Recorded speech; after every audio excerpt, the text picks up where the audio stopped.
must have experienced that feeling, which Mr. Tata experienced at 75. What was the experience during the flight, if we talk about, because we heard that no navigation and completely a different, skills required to take this flight from Bhuj to Gujarat to Mumbai. So, when he did it for the first time, he was 28-year-old. And when he did it for the third time, he was 78-year-old.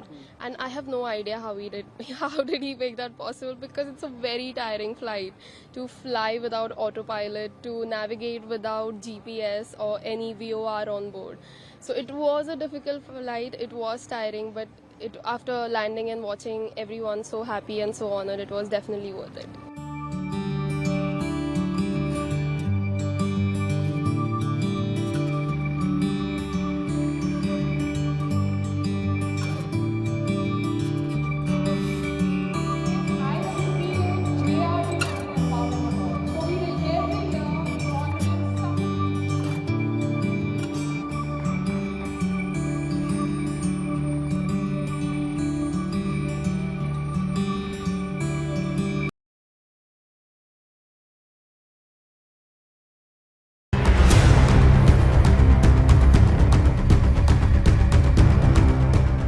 Lakhimpur Kheri में हुई हिंसा के बाद से उत्तर प्रदेश में सियासी पारा high है।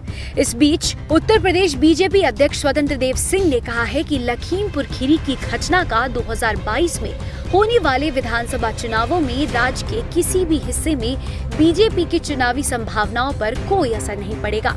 उन्होंने कहा, विपक्ष शातिर तरीके से संकट को राजनीतिक अवसर में बदलने की कोशिश कर रही है, लेकिन वह बीजेपी की छवि को खराब करने में सफल नहीं होंगे। विपक्ष राज्य का माहौल खराब कर सकती है, लेकिन बीजेपी को नुकसान नहीं पहुंचा सकती। राज्य सरकार ने स्थिति से निपटने के लिए तेजी से तुरंत कार्रवाई की है। आपको बता दें कि वहीं दूसरी ओर संयुक्त किसान मोर्चा केंद्रीय मंत्री अजय मिश्रा टेनी के खिलाफ कार्रवाई नहीं होने के विरोध में 8 अक्टूबर को 6 घंटे के लिए रेल यातायात रोकेंगे। एसकेएम का कहना है कि टेनी लखीमपुर की घटना के आरोपी हैं, जिसमें 3 अक्टूबर को 4 किसानों सहित 9 लोग मारे गए थे। किसानों ने मंत्री पर आपराधिक साजिश का आरोप लगाया है। भारतीय किसान यूनियन के प्रवक्ता राकेश टिकैत ने कहा, किसान सोमवार को सुबह 10 बजे से शाम 4 बजे के बीच विरोध प्रदर्शन के रूप में 6 घंटे तक रेलवे ट्रैक को रोकेंगे। उन्होंने कहा कि हर जिले के किसान अपनी नजदीकी रेल लाइनों पर नाकेबंदी करेंगे।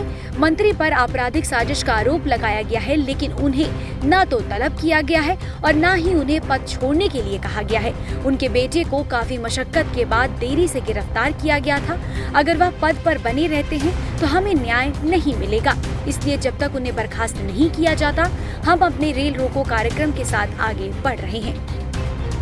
वहीं इस हिंसा के विरोध में संयुक्त किसान मोर्चा ने प्रधानमंत्री नरेंद्र मोदी और गृह मंत्री अमित शाह समेत अन्य नेताओं के पुतले जलाने की तिथि में बदलाव किया है। एसकेएम अब 15 अक्टूबर की जगह 16 अक्टूबर को पुतला दहन करेंगे।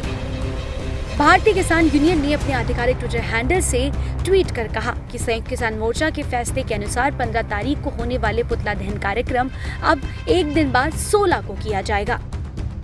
आपको बता दें कि एसकेएम ने 10 अक्टूबर को प्रेस कॉन्फ्रेंस कर ऐलान किया था कि 15 को पीएम मोदी और अमित शाह का पुतला दहन करेंगे। साथ ही 26 अक्टूबर को लखनऊ में किसान मोर्चा महापंचायत और 18 अक्टूबर को देश भर में रेल रोकने का ऐलान किया गया था।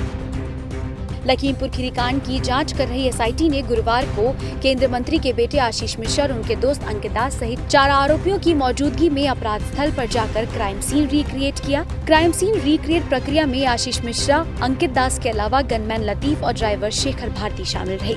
आरोपियों से मौके पर उनकी मौजूदगी के बारे में सवाल पूछा गया कि वह वहाँ क्या कर रहे थे, जब उन्हें पता था कि किसान वहाँ विरोध कर रहे हैं।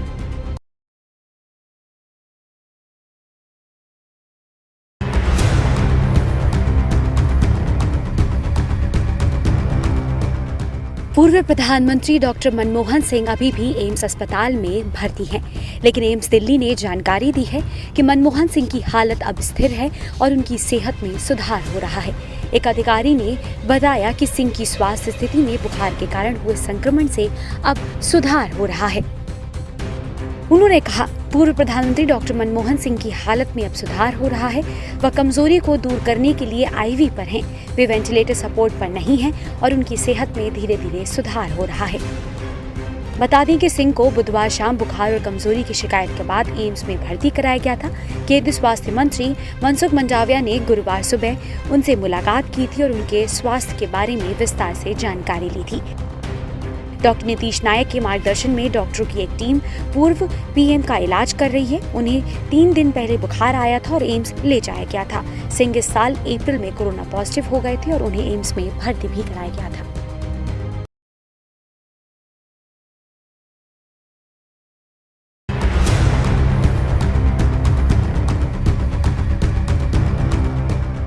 प्रधानमंत्री नरेंद्र मोदी ने विजयदशमी के मौके पर ऑर्डिनेंस फैक्ट्री बोर्ड की जगह बनाई गई 7 नई रक्षा कंपनी की शुरुआत की। प्रधानमंत्री ने इसे राष्ट्र को रक्षा के क्षेत्र में सशक्त करने की कोशिश बताया। पीएम ने कहा कि 41 ऑर्डिनेंस फैक्ट्री को नए स्वरूप में किए जाने का निर्णय, 7 नई कंपनियों की ये शुरुआत देश की इसी संकल्प यात्रा का हिस्सा है। यह निर्णय पिछले 15-20 साल से लटका हुआ था और जो काम दशकों से अटके थे उन्हें पूरा भी कर रहा है। 41 ऑर्डिनेंस फैक्ट्रीज को नए स्वरूप में किए जाने का निर्णय, 7 नई कंपनियों की ये शुरुआत देश की इसी संकल्प यात्रा का हिस्सा है। ये निर्णय पिछले 15-20 साल से लटका हुआ था। मुझे पूरा भरोसा है कि ये सभी 7 कंपनियां आने वाले समय में भारत की सैन्य ताकत का एक बहुत बड़ा आधार बनेगी। आत्मनिर्भर भारत अभियान के तहत देश का लक्ष्य भारत को अपने दम पर दुनिया की बड़ी सैन्य ताकत बनाने का है। पीएम ने कहा कि भारत में आधुनिक सैन्य इंडस्ट्री के विकास का है। पिछले 7 वर्षों में देश ने मेक इन इंडिया के मंत्र के साथ अपने संकल्प को आगे बढ़ाने का काम किया है। साथियों, आत्मनिर्भर भारत अभियान के तहत देश का लक्ष्य भारत को अपने दम पर दुनिया की बड़ी सैन्य ताकत बनाने का है। भारत में आधुनिक सैन्य इंडस्ट्री के विकास का है। पिछले 7 वर्षों में देश ने मेक इन इंडिया के मंत्र के साथ अपने इस संकल्प को आगे बढ़ाने का काम किया है।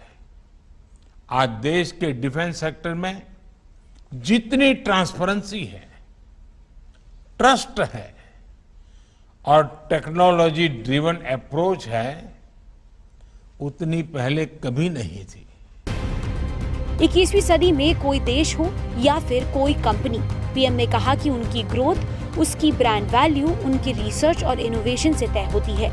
उन्होंने 7 कंपनियों से आग्रह किया है कि आपको सिर्फ बड़ी कंपनियों की बराबरी नहीं करनी है, बल्कि फ्यूचर टेक्नोलॉजी में लीड भी करना है। साथियों, 21वीं सदी में कोई देश हो या कोई कंपनी, उसकी ग्रोथ और ब्रांड वैल्यू उसके रिसर्च और इनोवेशन से तय होती है। सॉफ्टवेयर से लेकर स्पेस सेक्टर तक भारत की ग्रोथ, भारत की नई पहचान इसका सबसे बड़ा उदाहरण है। इसलिए मेरा सभी 7 कंपनियों से भी विशेष आग्रह है कि रिसर्च और इनोवेशन आपके वर्क कल्चर का हिस्सा होना चाहिए, उसको प्राथमिकता मिलनी चाहिए। आपको केवल दुनिया की बड़ी कंपनियों की बराबरी ही नहीं करनी है, बल्कि फ्यूचर टेक्नोलॉजी में लीड भी लेनी है। इसी के साथ पीएम मोदी ने अपने संबोधन में इस बात का भी जिक्र किया कि इन कंपनियों से देश के यूथ को काफी अपॉर्चुनिटीज प्राप्त होंगी और जितने स्टार्टअप्स हैं वो भी आगे आकर इन कंपनियों से जुड़े।